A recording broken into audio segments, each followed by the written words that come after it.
Olá, você vai ver hoje no Estúdio F. Colégio Pedro II corre risco de fechar depois de cortes de verba na educação. Grupos anti-vacinação crescem e doenças voltam a aparecer. Patinetes elétricos tomam as ruas e causam acidentes. O Dia dos Namorados desse ano promete aquecer o coração dos casais e o bolso também.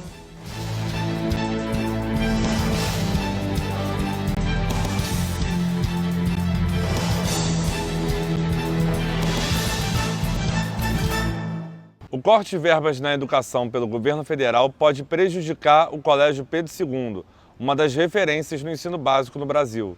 O Colégio Pedro II corre o risco de fechar depois dos cortes realizados pelo governo Bolsonaro.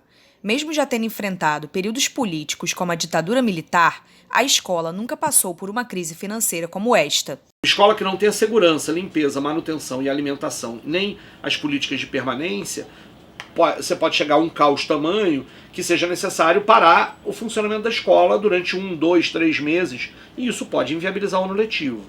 Então, tudo que vai ser feito precisa ser feito para evitar que isso aconteça. O Pedro II é uma referência na educação, responsável por formar profissionais ilustres, como o escritor da Academia Brasileira de Letras, Manuel Bandeira. Mas a falta de recursos pode impedir a expansão e o desenvolvimento da instituição. Após os cortes de mais de 30% na educação feitos pelo governo federal, alunos e professores do Colégio Pedro II fazem frente a essa medida. E esse corte de verbas é algo que deteriora muito a educação como um todo. Eu acho extremamente prejudicial, porque o Pedro II é um colégio em que eu aprendi muito, é um colégio que te ensina a ter um pensamento crítico. Eu tenho fé na resistência que a comunidade do Pedro II fará. No mês de junho comemora-se o Dia do Cinema Nacional. Pois é, Mari, mas o presente não é dos melhores. Junho é o mês do cinema nacional. Apesar das salas lotadas e de um histórico de sucesso, principalmente nas produções de comédia, o cinema parece ter pouco a comemorar. Cortes na Lei Rouanet e sucessivas tentativas de se revogar a lei do audiovisual preocupam aqueles que vivem para a arte. Hoje se discute até o fim da Lei Rouanet. Para mim também vai ser o fim da cultura desse país, gente, porque não tem como produzir sem dinheiro. Por mais que a gente busque patrocínio de empresa privada, isso também passa pela Lei Rouanet. Edital passa pela Lei Rouanet. A Lei Rouanet, na verdade, foi uma grande conquista para toda a classe artística. Não tem por que recuar agora. Os cortes e as mudanças na lei do audiovisual apontam para um retrocesso já conhecido desde a era Collor, quando as verbas destinadas ao cinema e à cultura foram confiscadas e ficou praticamente impossível fazer cinema no Brasil. Apesar de sofrer com a falta de recursos e divulgação, o cinema brasileiro ainda respira e é motivo de esperança para quem sempre acreditou no seu potencial. Não adianta você ter quantidade e não ter qualidade. E agora a gente cresceu nos dois. E eu acho que a gente pode crescer muito mais. Porque não adianta você fazer um filme e você não ter dinheiro para fazer cópia e para você colocar na sala de cinema. O coitado do cineasta coloca em tudo que é festival mundo afora, negocia com as televisões, faz debate, faz palestra, corre cineclube. Ele se vira nos 30 para poder divulgar o filme dele. Mas se já tivesse isso tudo preparado para divulgar, o nosso cinema, ninguém segura. Porque coisa boa é coisa boa em qualquer lugar, não é só aqui. A produção e o consumo de plásticos como as sacolas influenciam diretamente na poluição. E com isso, leis procuram minimizar esses impactos. O uso exagerado dos produtos plásticos, como as sacolas, que a maioria usa diariamente, aumenta o desgaste do meio ambiente ano após ano, justamente pelo baixo custo e pela facilidade de descarte. Essa prática comum tem sido pauta de debates e projetos de leis para diminuir o consumo, como a Lei 5.502.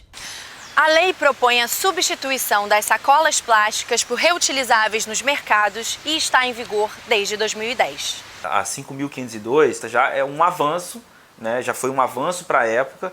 Os supermercados eles tinham que ter um percentual das suas sacolas recicladas e aí sim retornando para o comércio.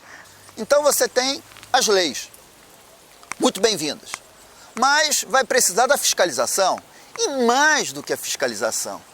É a conscientização das pessoas. Os plásticos são os grandes responsáveis pelo lixo, já que apenas 9% dos lixos produzidos são reciclados. Sendo assim, a Lei 8.006 está em votação, a qual proíbe integralmente a distribuição e o uso das sacolas plásticas a partir de junho no comércio. A Lei 8.006 ela é uma lei que de fato obriga de que esses supermercados eles não façam a comercialização e distribuição das sacolas plásticas. Então a evolução da legislação a nível estadual visa garantir a exclusão da sacola plástica do comércio no estado do Rio de Janeiro. O termo single use, já utilizado em vários países nos últimos anos, retrata esse descarte exagerado de produtos com uso único, justamente por estar banalizado o uso de itens dispensáveis como as sacolas plásticas. O termo descartável, ele precisa sumir do nosso dicionário. O negócio é faturar o máximo no menor prazo possível. E quem paga a conta, é claro, é o meio ambiente. Patinetes elétricos são alvo de polêmica no Rio e ainda não existe uma regulamentação. A preocupação é o grande número de acidentes envolvendo o novo meio de transporte. Os patinetes elétricos chegaram com tudo. Já são mais de 3.000 peças circulando por toda a cidade. Desde a chegada do serviço, é comum ver usuários circulando rapidamente entre os pedestres ou mesmo entre os carros. Uma grande preocupação do poder público e dos usuários é o número de acidentes envolvendo o novo meio de transporte. O patinete traz muitas vantagens para a mobilidade das grandes cidades. Porém, é necessário que o poder público regulamente o uso para que haja regras para pedestres, motoristas e os usuários. A autoridade pode estabelecer a utilização de capacetes, pode limitar horários de circulação, ela pode, inclusive, estabelecer penalidades. A estudante de comunicação social, Gabriela Lima, diz acreditar que o importante para evitar quedas e batidas é educar os usuários sobre as normas de utilização. É um meio de você se locomover rápido, prático, porém tem que ter uma segurança, Você precisa ter um pouco de cautela. Os patinetes já se tornaram o queridinho da galera. Por esse motivo, o mais importante é que saia rapidamente a regulamentação, garantindo assim a segurança de pedestres, motoristas e os seus usuários. Grupos anti-vacinação crescem e doenças começam a reaparecer. Em 2016, o Brasil conquistou o Certificado Internacional de Eliminação do Sarampo. No entanto, a Organização Mundial de Saúde alerta o país para os mais de 10.000 casos de pacientes portando o vírus no ano passado. Uma causa provável para esse problema pode ser o crescimento de grupos anti-vacinação que ganharam força principalmente na internet. O youtuber Dobson Lobo, assistente de departamento pessoal, produz vídeos que se opõem à imunização. Existem as vacinas que são boas e as vacinas que são más. O meu propósito em criar esse tipo de conteúdo para a internet é mostrar para as pessoas os recipientes e resíduos que são injetados em seus corpos e que muitas dessas pessoas não conhecem, nem ouviram falar desses recipientes ou esses resíduos. Mas atenção aos pais que decidem não seguir o calendário nacional de vacinação. O Estatuto da Criança e Adolescente adverte: é obrigatória a vacinação das crianças nos casos recomendados pelas autoridades sanitárias. Uma decisão que parece ser individual pode acabar afetando toda a sociedade. Isso é óbvio que chama a atenção de toda a classe médica, porque você tem o surgimento de doenças que são totalmente preveníveis, de forma segura, porque a vacina é segura, e de forma barata. Como uma possível medida preventiva, o Facebook e o YouTube anunciaram que irão restringir o alcance de publicações que questionam o uso de vacinas. Eu acho que tem que ser através do diálogo, acho que tem que ser através daquela consulta e mostrar, entendeu, a importância, de você vacinar o seu filho, e que você vai expor ele a doenças muito sérias, muito graves e com risco de morte, Em nota, o ministro da Saúde, Luiz Henrique Mandetta, garantiu que vai aumentar o número de vacinas contra o sarampo. A seguir, a taxa de feminicídio no Brasil aumentou em 35% nos últimos 2 anos.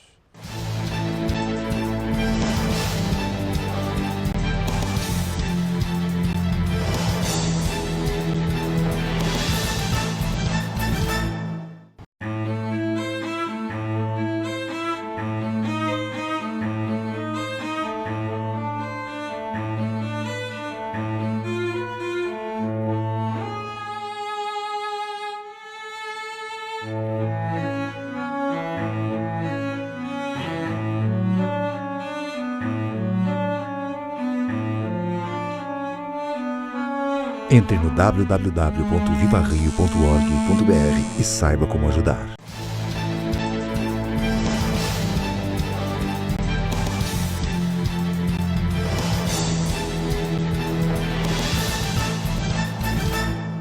Mari, notícia triste. Aumentam os casos de feminicídio no Brasil.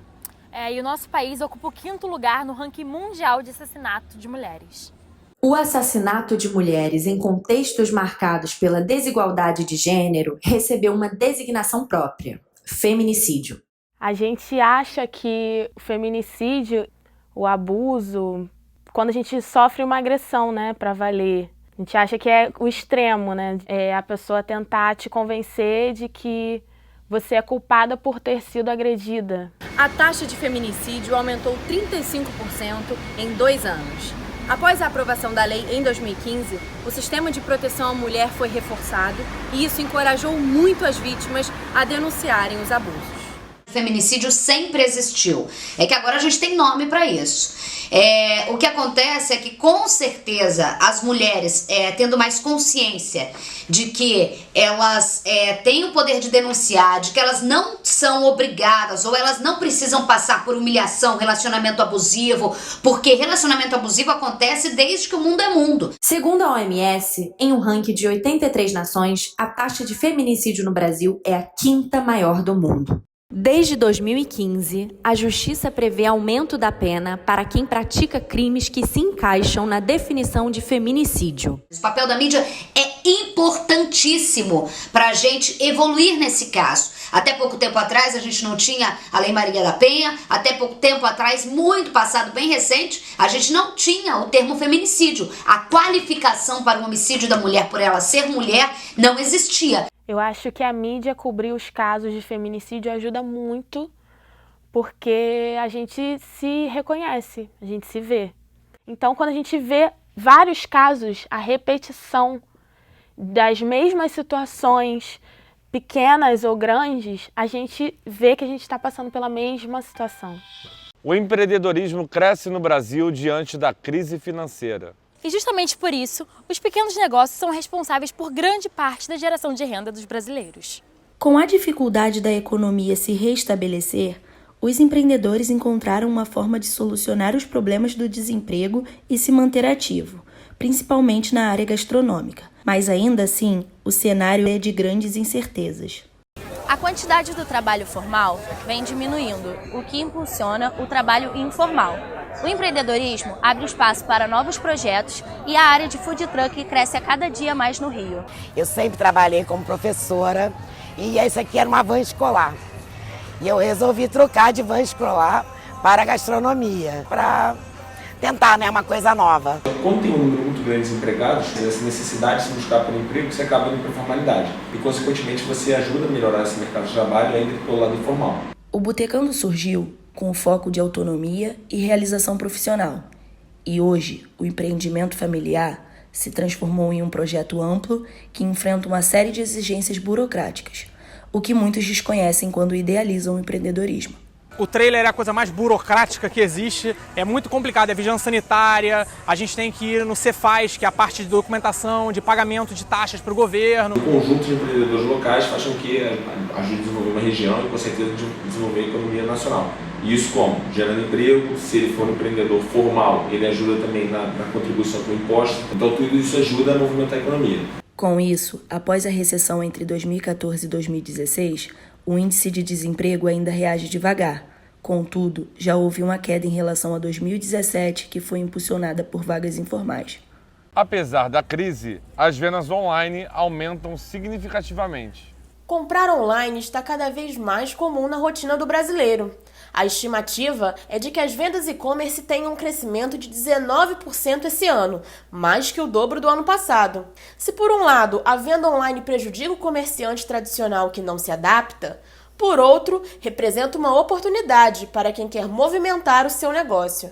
As lojas não vão acabar, o comércio de rua continuará, mas vai ter que mudar de natureza, vai ter que ser uma experiência nova para o cliente. Segundo a Associação Brasileira de Comércio Eletrônico, o setor poderá ter um aumento de até 79 bilhões nas vendas desse ano, o que representa o maior crescimento desde 2015. A analista de e-commerce Bárbara Vilas explica como a ferramenta pode ser vantajosa para as lojas e também para o consumidor.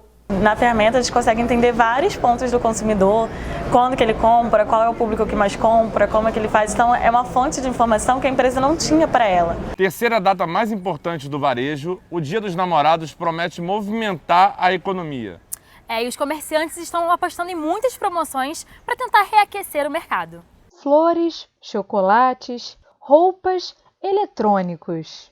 Muitas são as opções disponíveis para presentear o parceiro nesse Dia dos Namorados. O comércio lojista da cidade do Rio estima um crescimento de 2,5% nas vendas em relação ao mesmo período no ano passado. É o que mostra uma pesquisa realizada pelo Centro de Estudos do Clube de Diretores Lojistas do Rio de Janeiro. O setor varejista aposta em promoções para alavancar as vendas nesse Dia dos Namorados e aproveita a terceira maior data do comércio para fidelizar os clientes. Nossa expectativa em relação a esse ano, ainda mais que começou super estranho, né, para as vendas. A gente viu que está com uma queda cada dia mais. Está muito diferente do ano passado, né, quando a gente teve um crescimento muito grande. Só que aí também, assim, na contraproposta, né, dessa queda no rendimento, a gente vem com ações, com participações de influencers em loja, realmente para atrair esses clientes. Ainda segundo o estudo, o preço médio de presente por pessoa é de aproximadamente R$ 120. Para o economista Fernando Cunha, os clientes estão buscando melhores condições para parcelar os presentes em meio à recessão econômica do Estado. As pessoas não olham nem muito o valor só do presente, olham o valor da prestação. Quando o crédito é restrito, ele fica mais caro. E aí a prestação, consequentemente, é maior. Você vai comprar um presente, vai parcelar em 4, 5 vezes, a expectativa de quem compra é olhar o valor da prestação. Se essa prestação está elevada, ele automaticamente reduz o patamar, reduz o que vai comprar para adequar essa prestação à sua realidade financeira. O varejo tem esperança de reverter o baixo desempenho de vendas no Dia das Mães desse ano. E nada melhor que aproveitar a data romântica para aquecer as vendas e o coração dos apaixonados. O Estúdio F fica por aqui. Até o próximo semestre. Até. 3, 2, 1. Oi.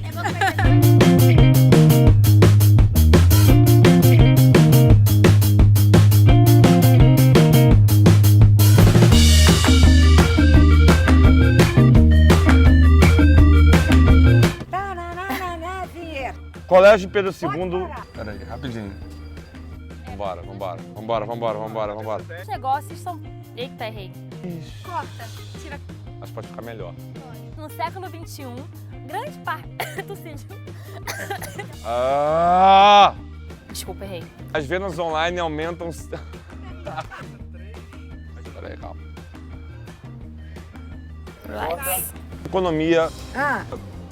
A economia. Corta, tira a caneta da mão. É a caneta, O problema foi a caneta. Não precisa cortar não, pode ir.